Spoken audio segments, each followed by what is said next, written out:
Enfin, ça gagne que de chemin parcouru depuis Kiff Kiff Demain, c'était il y a 4 ans. Et là, c'est votre troisième livre.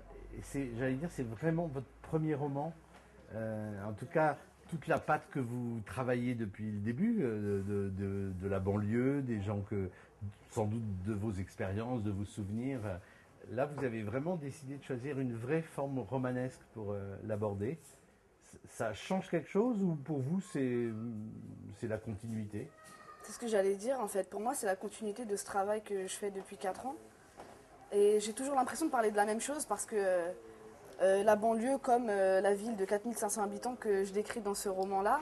Joignez les deux bouts, hein, donc deux bouts. un bon truc, parce que Ouais. c'est vrai que l'obsession de tout le monde, c'est de joindre les deux bouts dans ces... Exactement.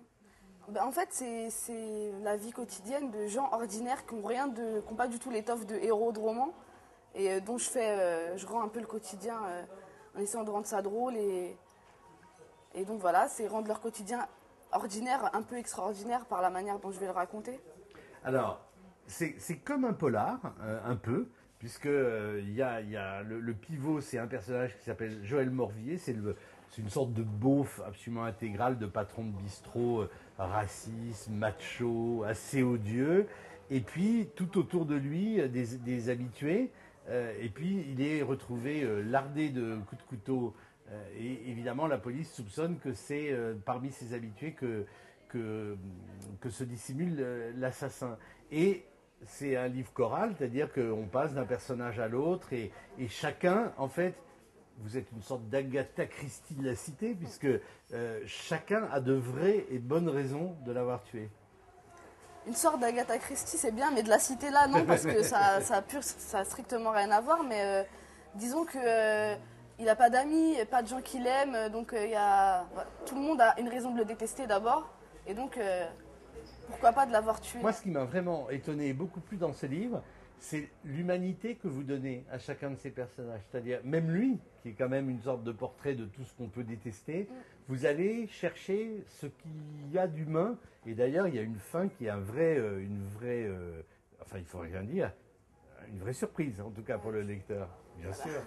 Non, c'est-à-dire que même lui, qui est donc le personnage le plus détestable du roman, certainement, il a quelque chose d'humain et quelque chose d'intéressant. L'idée du livre, en vérité, au fond, pour moi, c'est qu'on peut apprendre de tout le monde. Même voilà, d'un mec qui vit dans un bar, enfin dans une ville paumée, patron de bar, qui a priori n'a rien à vous apprendre, a peut-être quelque chose à vous apprendre. Et que chacun a des raisons d'être ce qu'il est devenu aussi, même si c'est pas un destin. C'est ça, c'est pas un destin, mais on n'est pas ce qu'on est par hasard, qui a des raisons et des explications. Et alors, cette volonté d'avoir fait ça dans une petite ville c'est la dernière gare du RER, il y a un petit côté bout du monde, quoi.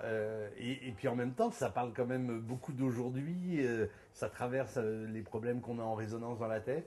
Il y a une phrase en fait du personnage de Taniel, donc qui est le grand-fils, qui est le fils aîné, qui dit que pour se souvenir qu'on est en 2008, il faut prendre le train et s'éloigner pas mal.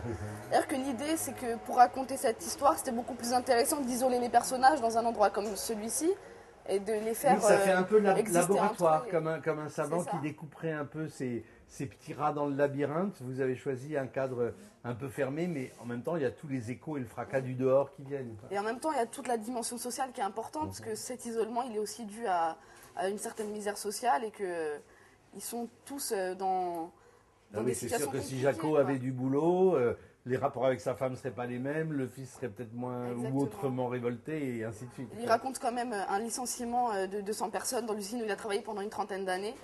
Et donc voilà, il y a aussi des choses quand même. Moi, je pourrais pas raconter une histoire sans faire exister cette dimension-là. Elle y est. Vous avez vu des films en noir et blanc des années 50, des films français de Marcel Carnet, etc. Ouais. Parce qu'on y pense tout le temps en vous lisant. Ah ouais. Ce qui est le plus bel hommage qu'un garçon de mon âge peut vous Un faire. bon compliment, ouais. Parce que voilà, c'est l'attention aux petites gens et puis à leur quotidien. Et vous aimeriez que ça devienne un film? Je sais pas encore. C'en est déjà un dans ma tête en fait, parce que j'ai les images quand j'écris et c'est. Mais moi, je vous dis que ça pourrait faire un super film. Merci. Merci à vous. Merci beaucoup.